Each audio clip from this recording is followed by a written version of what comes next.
നമ്മൾ സമ്പാദിക്കുന്നത് ജോലി ചെയ്യാൻ ഇറങ്ങിയാൽ നമ്മളൊക്കെ ജോലി ചെയ്യുന്ന ആൾക്കാരാണ്. എത്ര സ്ട്രഗിൾ ചെയ്താണ് നമ്മൾ ജോലി ചെയ്യുന്നത്, എത്ര കഷ്ടപ്പെട്ടിട്ട് നമ്മൾ ജോലി ചെയ്യുന്നത്. പണം ഉണ്ടാക്കാനുള്ള നമ്മൾ ചിലപ്പോഴെങ്കിലും ആലോചിച്ചു പോകാറില്ലേ, എന്തൊരു മെഴുകുതിരിയാണല്ലോ ഞാൻ, ആർക്കൊക്കെയോ വേണ്ടിയിട്ട് ഞാൻ ഉരുകിത്തീരുകയാണ്. ഉറക്കമില്ല, രാവും പകലുമില്ലാതെ സമ്പാദിച്ചിട്ടും തികയുന്നില്ല.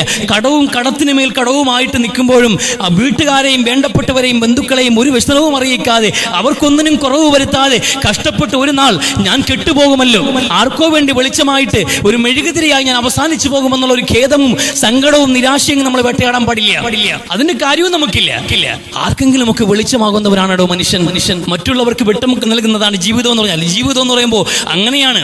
ഒരു നാൾ നമ്മൾ അവസാനിക്കും. നമ്മൾ ഒന്നും ചെയ്തില്ലെങ്കിലും നമ്മൾ ഇവിടെ ജീവിക്കും, നമ്മൾ മരണപ്പെടും. പക്ഷെ എന്തെങ്കിലുമൊക്കെ ചെയ്ത് 10 പേർക്കെങ്കിലും ഒരാൾക്കെങ്കിലും എന്നെ കൊണ്ട് ജീവിതാന്ത്യം വരെ ആഹാരം കൊടുക്കാൻ കഴിഞ്ഞാൽ അതെത്രേ വലിയ പുണ്യം. മറ്റുള്ളവർക്ക് വേണ്ടിയിട്ട് എങ്ങനെ, എല്ലാവരും അങ്ങനെയാണ്. മക്കൾക്ക് വേണ്ടിയിട്ട്, മാതാപിതാക്കൾക്ക് വേണ്ടിയിട്ട്, ഭാര്യയ്ക്ക് വേണ്ടി, ഭർത്താവിന് വേണ്ടി, അങ്ങോട്ടും ഇങ്ങോട്ടും ഒക്കെ ഒരു ഗിവ് ആൻഡ് ടേക്ക് പോളിസിയാണ് ജീവിതം എന്നുള്ളത്. പരസ്പരം സഹായിച്ചും സഹകരിച്ചു പോകുന്ന ഒരു ജീവിതം. അപ്പോൾ കുടുംബത്തിന്റെ ഉത്തരവാദിത്വമൊക്കെ ഏറ്റെടുത്തൊരു മനുഷ്യൻ ജീവിക്കുമ്പോൾ അയാൾക്ക് വലിയ നേട്ടവും പ്രതിഫലവും ഉണ്ട്.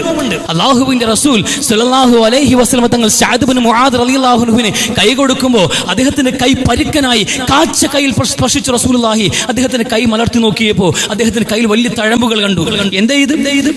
എന്താ ഇതെന്ന് ചോദിക്കുമ്പോൾ നബി അത് ജോലിക്ക് പോയതിന്റെ പേരിൽ, ജോലിക്ക് നിരന്തരമായി കൈക്കോട്ട് പിടിച്ചതിന്റെ പേരിലോ മറ്റോ ആണ് അദ്ദേഹത്തിന്റെ കയ്യിൽ തഴമ്പുണ്ടായത്.